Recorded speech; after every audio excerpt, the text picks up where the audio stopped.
Sa milyong-milyong ektarya ng palayan sa bansa, tila mahirap isipin na Pilipinas pa rin ang numero 1 importer ng bigas sa buong mundo. Sa taong ito, aabot sa 4.7 million metric tons ang inangkat ng bansa. Sa pag-upo ni Pangulong Ferdinand Marcos Jr. noong 2022, tila hindi nakalimutan ng publiko ang pangako nitong 20 pesos na kada kilo ng bigas. Pero hindi pa rin ito natutupad. Noong Enero ng 2024, naramdaman ng 5 pisong pagtaas sa presyo ng bigas. Madami naman pinanggagalingan ng bigas. Ng Vietnam, mga Thailand. Maraming supply. Oo, wala pa rin eh. Nag-i-import, pagtapos wala rin. Yung mga pangako hindi mapapako.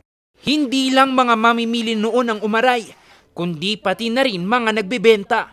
Pero ayon sa Pangulo, hindi lang sa Pilipinas naramdaman ang pagtaas ng presyo, kundi problema rin ito ng buong mundo.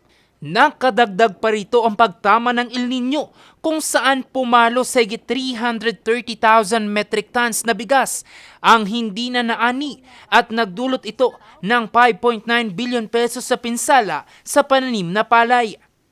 Sa buwan ng Marso, pumutok naman ang issue sa National Food Authority. Ito'y sa pagsuspende ng ombudsman sa 139 na mga kawani at opisyal ng NFA. Ito'y dahil sa hindi tamang pagbebenta ng buffer stock ng ahensya. Of course, the Speaker has always tasked the committee to probe anything. Wala pong sasantuhin, walang sisinuhin. Kaya nga po, automatic na po sa amin, at nabanggit nga po niya, make this a priority. Kaya ngayong taon, mas pinagtuunan pa ng Pangulo ang mga proyekto sa pagpapababa ng presyo ng bigas. Ginagawa natin lahat upang naman ang produksyon natin ay maging sapat na hindi na tayo nag-i-import, mababawasan ang mga inputs kung tawagin para sa ating mga farmer at sana naman may stabilize man lang natin yung presyo ng bigas. Pero sa pagsapit naman ng buwan ng Mayo, nanawagan ng Pangulo sa Kongreso na ipasa ang bagong rice tarification law na inaasang magpapababa sa presyo ng bigas sa merkado.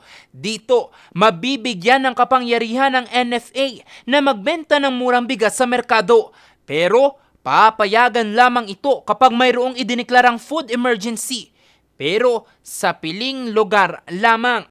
Kaya kung pagbibigyan tayo ng ating Kongreso na makapag-import na, makikipagsabayan, ito naman talaga ang unang kung bakit tinayo ang NFA. Sa pagsapit naman ng buwan ng Hunyo, inilabas ni Pangulong Marcos Jr. ang Executive Order No. 62. Nakapaloob dito na magiging 15% na lang ang babayarang taripa ng mga importer sa pag-aangkat ng bigas imbes sa 35%. Sa ganitong paraan daw, mas mapapadali ang pagbuhos ng imported na bigas sa merkado kaysa sa mahal na presyo ng lokal na bigas. Ipinagtanggol pa nga ito noon ni Department of Agriculture Secretary Francisco Chu Laurel. It's really not anti-farmer, no? But now kasi sobrang taas talaga ng presyo ng bigas sa mundo eh. So we have to really do this para naman yung consumer naman matulungan at bumaba in general ang presyo ng bigas. Meron tayo mga plano kung anong pwede ibadagdag ibigay sa mga farmer during this time na binaba yung taripa. Katulad ng more support for mechanization, mapunuan yung pondo sa RCEF na kung sakaling kumulang man, balak din ng DA magbigay ng dagdag na fertilizer kung sakaling lumit ang kita nila. Ayon sa Department of Agriculture, 9 na piso raw ang ibababa ng presyo ng bigas kada kilo pagsapit ng Agosto dahil sa inilabas na executive order. Kung gaano katamis ang mga pangako, hindi naman ito natupad ayon sa NEDA.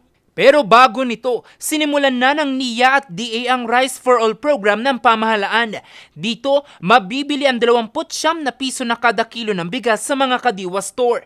Tinawag itong bagong bayaning magsasaka rice o BBM rice. Yun nga lang, limitado ang maaring bumili rito at 10 kilo lang ang maaring bilhin. Sa La Trinidad at Baguio City, agad itong dinumog. First time kang bumili ng 29 pesos, tapos 10 kilo lang. may susunod sana. Thank you kay Marcos. Thank you. Sana gawin niya yung promise niyang 20 pesos per kilo. Malaking tulong na rin po sa mahal ng bigas natin. Malaking tulong na rin din yung 10 kilo na yan. Ang Rice for All program ang isa sa mga tugon ng pamahalaan sa hindi pa rin bumababang presyo ng bigas.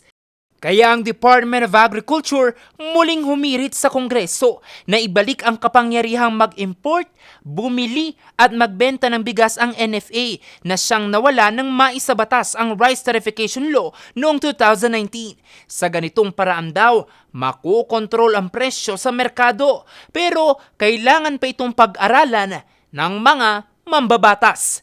Sa unang quarter ng taong 2025, inaasahan na raw ang paggalaw o pagbaba ng presyo ng bigas sa merkado. Pero sa patuloy na pagtaas sa mga bilihin at paggalaw sa pandaigdigang merkado, makakaantay pa kaya ang milyong-milyong mga Pilipino? O isa na naman itong pangakong napako? Jose Robert Inventor para sa Luzon Headlines.